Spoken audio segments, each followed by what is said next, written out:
We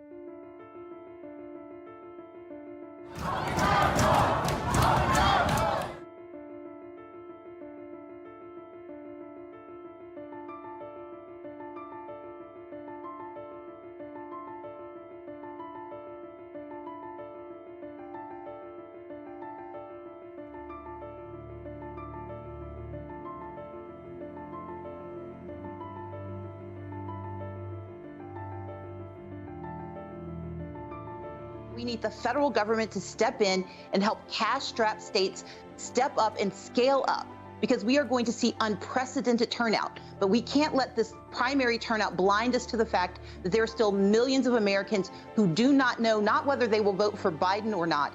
They don't know if voting matters or not.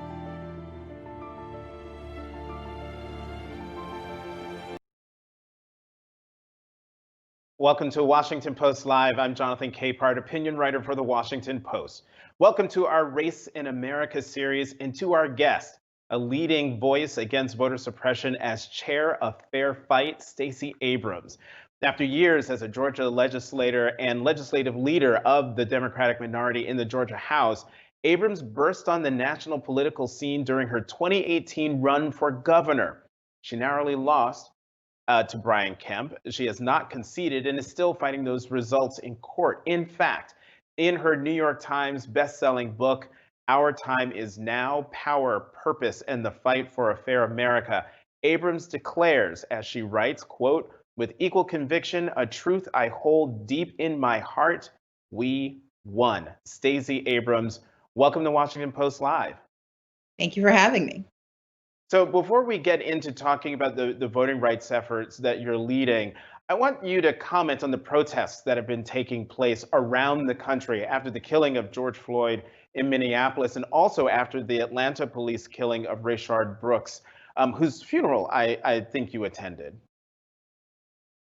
I think we are in a moment of both reflection and inflection. We have to call the names of just the most recent. So George Floyd in Minneapolis, Breonna Taylor in Louisville, Kentucky, Ahmaud Arbery, who was murdered in Brunswick, Georgia, as well as Rayshard Brooks, who was murdered in Atlanta, Georgia. Ahmaud stands separate because he wasn't killed by police, but the justice system, which is the larger narrative that we have to tackle, the justice system let his murder go unaccounted for and unpunished for 74 days because the people who killed him, one of them was associated with the sheriff's office. And writ large, our challenge in America is that justice does not get meted out equally. In fact, it doesn't even humanize many Blacks who are killed, particularly by those who are sworn to protect them. And so I think this racial moment we're having begins with this conversation of extrajudicial killings, but it cannot be divorced from the disproportionate number of deaths by Black Americans based on COVID-19, the disproportionate effect of infection rates, and the economic collapse that is hurting Black and brown communities at higher rates than anyone else, and the lack of attention being paid to the disproportionate number of people of color who also face voter suppression. The systemic racism that we see in our society is wrapped into everything from our environment to criminal justice to the application of justice. And the moment we try to say that these things are separate, we set ourselves up once again for the kind of protest and demonstrations we see now. But the extent to which we acknowledge that these are interwoven through systemic racism, systemic inequities, and systemic injustice, then we can begin to start to address them. So then, Stacey, if you were governor of Georgia, sitting in the governor's office today, what would you do vis-a-vis what happened to Rayshard Brooks, one, and also in terms of the COVID-19 response in Georgia? So I do want to clarify something you said at the top of the story. Yeah. I'm not contesting the results of the 2018 election. Okay. I conceded the legal sufficiency. I'm contesting the underlying system that allowed those results to become the law. And that's, I think, an important distinction, in part because of what I would do if I were governor. If I were governor, I would be focusing on the systemic inequities that plague the state of Georgia, beginning with our failure to expand Medicaid. One of the reasons Georgia is facing such a disproportionate effect on Black Americans, on Black Georgians, is the fact that we have the least likelihood of being able to access health care. If Georgia were to expand Medicaid for our poorest populations, 36% of those who would receive access would be African American, 22% would be Latino. And so as governor, I would have expanded Medicaid because it would shore up not only healthcare for every person, it would also shore up our rural hospitals that are crippling under the effects of COVID-19 and decades of neglect. Number two, I would recognize that while it is a good thing that Georgia for the first time or for the second time has passed a hate crimes bill, which was done last week through HB 426, I would veto SB 838, which is a bill that seeks to give protected class status to law enforcement, a direct insult to the murder of Rayshard Brooks, in part because what it says is that misconduct can be a basis of suit. But worse, what it says is that in order to give you a hate crimes law to protect you against immutable characteristics that can be used against you, the decision to go into law enforcement gives you heightened protections beyond what the law already permits in the state of Georgia. But number three, what I would do is address the citizens arrest law in the state of Georgia, which permitted two men in broad daylight to murder Ahmaud Arbery because they thought they may have seen him commit a crime. And as long as the state of Georgia allows stand your ground laws, citizen arrest laws, these back the badge laws that do not move forward the conversation of addressing police brutality and the reformation of our public safety, as long as we do not take the steps necessary to protect our people. In fact, our governor just this week said he has no plans. He has no plan. And as governor, I would have plans for protection, for safety, for treatment, and most importantly, for reopening our economy safely without putting more Georgians at risk. Well, one thing I know you have plans for, and that is combating voter suppression. And let's talk about that. The New York Times review of your book calls it a, quote, a striking manifesto, a stirring indictment, and a straightforward roadmap to victory. You've been working on this since 2018, even before then. How far on that roadmap are you? I began working on voter protection issues as a college student because I'm the daughter of two civil rights activists. My father was arrested at the age of 14, helping register Blacks to vote in Hattiesburg, Mississippi. But for most of my work, from the age of 18 until 2013, my work was focused on voter expansion, voter engagement. But with the evisceration of the Voting Rights Act in 2013, we had to turn our attention to voter suppression because Georgia, like much of the South, took the evisceration of the Voting Rights Act as the starting gun to expand attempts to suppress votes, particularly targeting communities of color, young people, and the poor. And where we are on the road is that unfortunately we've started regressing. We've moved further away from that good trouble that John Lewis inveighed against and made certain that we were using to make progress. And now we're trying to get back to where we were, back before you could close precincts with impunity. We know in the state of Georgia in 2018, the closure of precincts accounted for between 54,000 and 85,000 people not being permitted to vote. But we also watched in horror this year as Wisconsin joined the ranks of the former Confederate states, using the imprimatur of voter suppression to block access to the right to vote. We saw what happened in Kentucky. We saw what happened in Texas. And so unfortunately, we are moving away from the expansion of our democracy that our Constitution should provide. But we have a pathway, and we're watching that happen at the exact same time. And that's the expanded use of vote by mail, which gives more and more Americans an easy, safe, and accessible way to cast their ballots. I want to talk to you more about vote by mail in a moment, but I want to bring up a question that comes from a viewer in Georgia named David Yamashita. And he asks about what's going on in Kentucky. How can the state government close polling places such as what happened in Kentucky? How is this even justified? And that's an important question because when we think about what the Voting Rights Act was designed to do, in 1965, the Voting Rights Act post the March Across the Bridge and the Edmunds-Pettus Bridge, what the Voting Rights Act said is that while the Constitution guarantees the right to vote, it also delegates to the states the responsibility for administering those votes. And when the state that is the bad actor also becomes the arbiter of the elections and the administration of elections, then what we saw happen for decades, in fact, for centuries in the state of Georgia and across the country, was the restriction of who could access that right to vote. Initially through Jim Crow laws, and now what we see happening is that states have used the gutting of Section 5, which required them to pre-clear There are decisions such as closing polling places. That used to be that Kentucky, that Georgia had to get permission. They had to demonstrate in that process that closing a polling place would not disadvantage voters. I know the process well because when I served as deputy city attorney for Atlanta, I helped our municipal clerk file those applications with the Department of Justice. But in 2013, Chief Justice John Roberts, in his opinion, essentially said that racism is over and that voter suppression no longer exists. And the minute he did so, in fact, within 24 hours, Texas undertook attempts to shut down access to the right to vote. Since that decision, more than 1,600, I think it's 1,688 polling places shut down just between 2013 and 2018. And what happened in Kentucky happened because there is no one who can force them to keep those polling places open except for the very state that's making the decision. And when you have one party rule, unfortunately, it's even worse. And in the state of Kentucky, while Governor Andy Beshear tried his best to provide access, the way the state operates gave more power to the Secretary of State and to that state legislature. And that means that in states that do not want to see people access the right to vote, they have no conditions under which they are forced to keep polling places open. It's not justified, but it is allowed. So let me ask you about something that we talked about the last time I saw you, which was at the Kennedy Library in December, where you were talking about it's not just the laws that are passed and that are on the books that make it difficult for people to vote. It's the impact that those laws have on people and their desire to vote.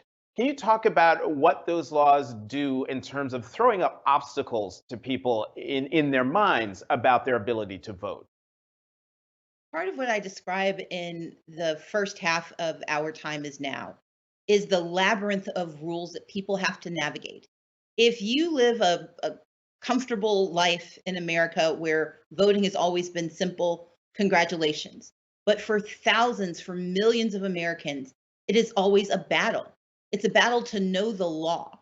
And we have to recognize that we don't have a single democracy in America. We have 50 different iterations of this notion of democracy.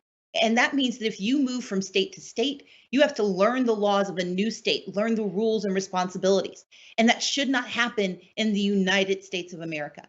And when those laws are difficult, when it takes a law degree to understand what the rules are, it has not only the effect of blocking your ability to access your right to vote, it convinces you that it's too hard. And this is not because people just look at it and say, well, I don't want to do the work. It's that they try time after time after time, and they get worn down by the process. There's a Black woman in Wisconsin who, when she faced voter suppression laws in 2016, she was told that she had to get a new ID. She tried her best to get it, but she couldn't because the new law required that she have an original birth certificate.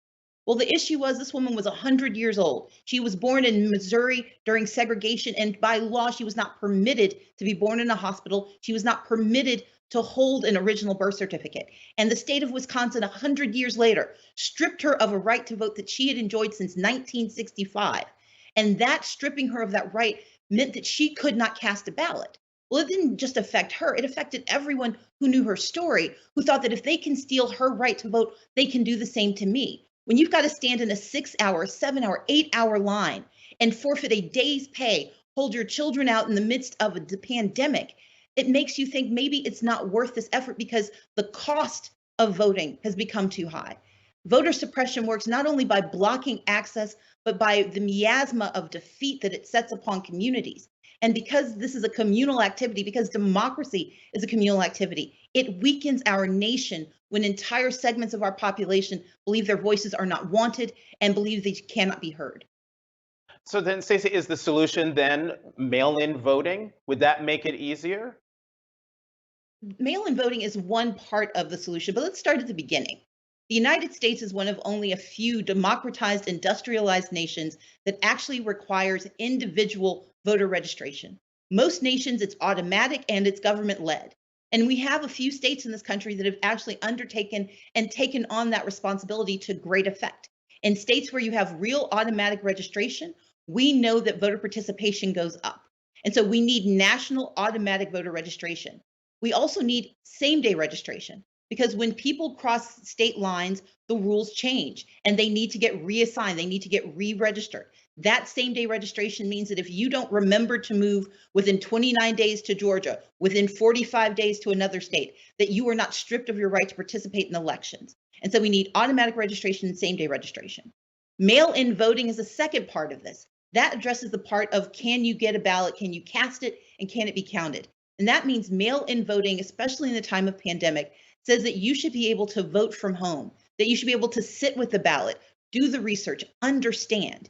I got an absentee ballot that was longer than a legal page and front and back. And as someone who is fairly well versed in elections here in Georgia, I still had to do research. I still had to study and figure out who I needed to cast a ballot for.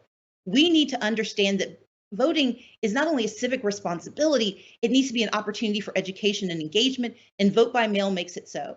But we also have to remember that people are going to have to vote in person. In-person voting is necessary, particularly for communities that are disabled, communities that have language barriers. If you are Native American and live on a reservation, your access to postal services is limited, and so often vote by mail is difficult and you have to go in person. We know that there are homeless people, but also people who've been displaced, particularly in recent days by COVID-19, and we expect those eviction rates to go up. They need to be able to vote in person, and so we cannot leave behind in-person voting. We need to expand to at least 15 days of in-person early voting and election day voting that allows us to be safe. And if we pass the HEROES Act, which provides the $3.6 billion necessary to fully fund and scale up our elections across all 50 states, then for the first time, we can truly have equal access to the right to vote for all eligible Americans in our country. But Stacey, the president of the United States has been taking to Twitter and in his campaign rallies, downplaying, criticizing, casting doubt on mail-in voting. Is he right, or is he trying to lay the groundwork to delegitimize the results of the election if Joe Biden were to succeed in beating him? First, he's lying. He is lying about the facts. In fact, today he tripped himself up by saying that he believes in and thinks that absentee balloting is fine, but he opposes strenuously mail-in voting because that's fraudulent, when absentee balloting and mail-in balloting are terms of art for the same practice. So either he was lying then or he's lying now. We know that vote by mail works. He knows that vote by mail works because he does so. His cabinet does so. His family does so. He simply doesn't want voters he doesn't like to do so. And so he is not only lying about the process, he is inflating by dramatic numbers the challenges. If you use the Heritage Foundation's own numbers, and they are the largest purveyor, the most influential purveyor of this voter fraud myth, 1,300 examples of voter fraud exist in their database. 1,300, and I think I'm rounding up. But we know that if you only use the number of federal ballots cast between 2000 and 2020, you'll get 625 million ballots cast. 1,300 possible examples of voter fraud, none of which are actually, well, I will say this. I will give them some credit and say that, yes, there have been some examples, but they are de minimis and they have no effect on the outcome of elections. But instead, they've tried to inflate this minuscule set of challenges, often attributable to voter misunderstanding. Instead, voter suppression is real, it's persistent, it is relentless, and it is quantifiable. And so what Donald Trump is attempting to do is diminish participation in our elections, but also rig the election by stating that if he doesn't win, it's because of this bad behavior. This bad behavior doesn't exist. If he loses the election, it will be because people actually participated and they chose not to elect him. Speaking of, you mentioned COVID-19 before. Has the pandemic had an impact of any kind on your anti-voter suppression efforts? It has, but we anticipated that there would be a catastrophe in 2020, which is why we launched Fair Fight 2020 in 2019. We knew we would need to use the primaries as learning opportunities to understand across these 18 states what voter suppression looked like in real time. And we've been able to gather those learnings. We knew there would be something catastrophic. We did not anticipate a pandemic, but we were nimble and we were able to shift our responsibilities and shift our approach. For example, we had helped build up voter protection departments and voter protection volunteer systems in Florida and Arizona, for example. Well, their ability to go to polling places was diminished because of COVID-19, but they were able to shift and do their work not only virtually, but to make certain they were providing access to voters so they had the information they needed. We know that in the state of South Carolina, because of our voter protection teams, we were able to get a law passed in the primary. That voter protection team made certain that people could vote by mail in June and in the runoff.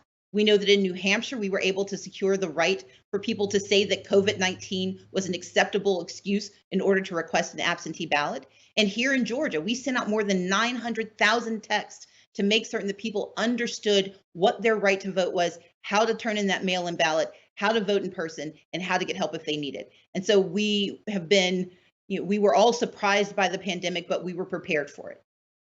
Let's talk about voting machines. And I want to bring up a question from Lawrence Berger from New Mexico. And Lawrence is asking, how can hacking of voter machines be prevented? The most effective way to prevent hacking a voter machine is to go with the safest gold standard, which is paper ballots. It is nearly impossible to hack a piece of paper, and it is an auditable way of voting. But we do know that there will always need to be some type of machine assistance, particularly for those who have disabilities that require that they need machines in order to facilitate their participation and protect the privacy of their vote. And so we should try to diminish the likelihood of hacking. But what would also work is having a Senate and a Senate leader who actually believed in the integrity of our elections. Unfortunately, Mitch McConnell has stated time and time again that he is not concerned with the hacking of our elections because he benefits from the undermining not only of the integrity of our process, but participation in our process. What Fair Fight is fighting for is making certain that every vote can be cast and every vote can be counted. We are a believer in democracy. Unfortunately, until our U.S. Senate under Republican leadership joins us, we cannot prevent hacking across this country.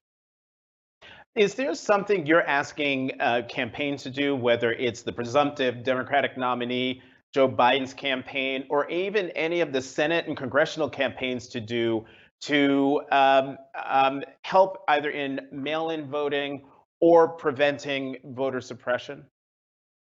Absolutely. When we started this process back in 2019, I met with almost every major candidate running for the presidency, and we had deep conversations about the challenge of voter suppression.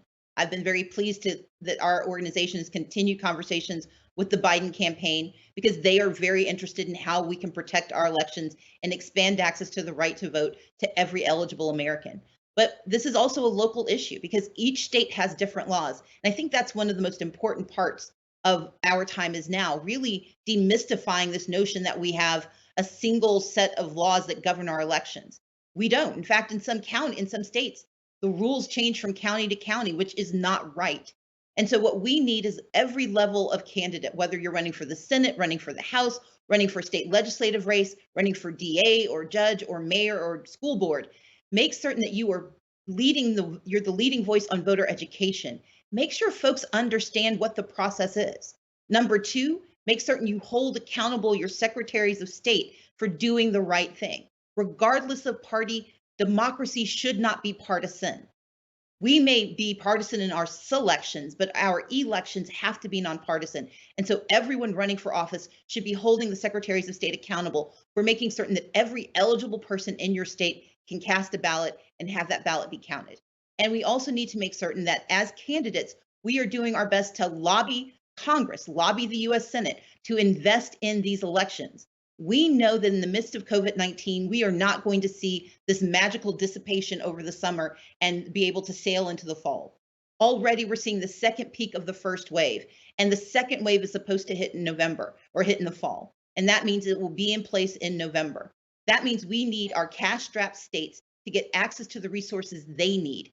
We need to scale up vote by mail in particular because for most states, there has been a process in place. 34 states allow no excuses vote by mail, 16 require an excuse, but every state has it. What we haven't seen is the scale and usage that 5 states have gotten used to: Utah, Oregon, Washington State, Colorado, and Hawaii. We have to be able to scale it up because we have seen 50% increases in the use of vote by mail. And that means states have to have the equipment, the capacity, and the staffing for the vote by mail usage that we know is going to come in November. Stacey, as you and I both know, Vice President Biden has made it clear that he's going to choose a woman to be his running mate. You've made it clear that you would love to be that person. If you were selected, what would be your priority on the ticket? The responsibility of a vice presidential nominee or the vice president is to follow the lead and direction of the president, to be the chief lieutenant. I think that I've made it very clear that my fundamental practice as someone in public service is defense of our democracy, not simply for the ethos of democracy, but for its practical effect. If we want to see real change in our country on systemic racism, then we have to fix our democracy and make certain that everyone who is eligible to vote can cast that ballot. I would make it a priority, if I were permitted to do so, to focus on criminal justice reform as well as police reform, because we have to pay attention to the entirety of our justice system. But I would also be very interested in how our COVID recovery actually goes from the top to the bottom. I created 3 organizations in the wake of 2018. Fair Fight to fight for our elections, Fair Count to ensure that we have a safe and effective and accessible census and that every person is counted, and the Southern Economic Advancement Project, which is looking at how we support economic policies in the South. But we've just launched South Strong, which is looking at how COVID is ravaging working families in low-income communities, particularly in the South. And I know that in order for us to recover from COVID-19, for us to build a stronger America, we have to make certain we're paying attention to local, state, and federal action and bringing them together. And as someone who has done that work before, I am very interested in being part of how we not only recover, but how we thrive after COVID-19. And if you're not selected as the VP running mate, is there any position within a Biden administration that you would love to make a go for? I think it's useless to speculate about that. What I am focused on is making certain that we have a President Joe Biden. He has demonstrated that he has the courage, the moral fortitude, the vision, and most importantly, he has competence. He actually knows how to run this country. We have watched Donald Trump spend 4 years puppeting himself as a wannabe authoritarian, undermining our institutions, our democratic institutions, and doing his best to demonize our people. And I think that the contrast between Donald Trump and Vice President Joe Biden could not be clearer. This is a man who does not take a person for granted, will do everything in his power to restore the soul of America, but will also be looking for the future of America, making certain that every person here, regardless of race, regardless of class, creed, sexual orientation, that they all believe that they are a part of our country. But he also understands the specific history of systemic racism in our nation and will tackle that in a way that we know Donald Trump will not.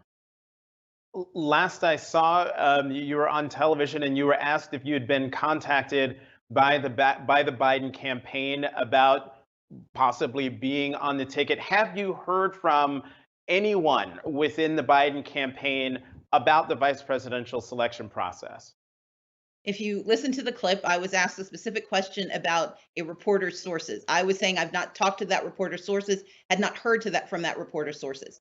But I will say that any conversations about the actual vetting process need to be directed to the Biden campaign. And final question for you, just in case you are not selected as the VP nominee, will you make another run for governor against Brian Kemp? My focus right now is making sure that we have an election that we can win, because every American who's eligible to participate can do so, that we have a census that is accurate, because that's going to set the agenda for the next decade, and that we have absolutely put our attention towards economic recovery for our country. And my mission is going to be to look for the best position from which I can do that work, whether it's as the leader of 3 national nonprofits or running for office again. I will make that decision when it comes, but my mission will never waver, and that is helping to fix and increase access in the United States of America. So I'm going to ask you one more question before we go. I don't know if anyone realizes this or knows this, but you write romance novels under the pseudonym Selena Montgomery, right? Do you have another one? You have another one in the works, or did Our Time Is Now take up all of your time? No, I stopped writing romance back in 2010 because I launched a new company called Now Account. I became Democratic leader. And in order to stay in romance, you tend to have to take multi-year contracts. I could not meet my contract obligations. And so Selena is on an extended hiatus, although there is a 3rd book in a trilogy that my mother and my sister and some friends of mine keep threatening me. If I don't get that done, I may not be able to write again. And so I'm hopeful to get to that at some point soon, but that's going to be probably Selena's swan song. Stacey Abrams, founder and chair of Fair Fight, author of Our Time Is Now, Power, Purpose, and the Fight for a Fair America. Thank you very much for coming to Washington Post Live. Thank you for having me. On Tuesday, June 30th, that's tomorrow, at 10:30 a.m., Congresswoman Lauren Underwood of Illinois, a registered nurse, and Every Mother Counts founder Christy Turlington Burns discussed the state of maternal and infant health in the United States, the high rate of pregnancy complications for Black women, and how community leaders, healthcare workers, and governments are supporting new mothers and their children in the era of COVID-19.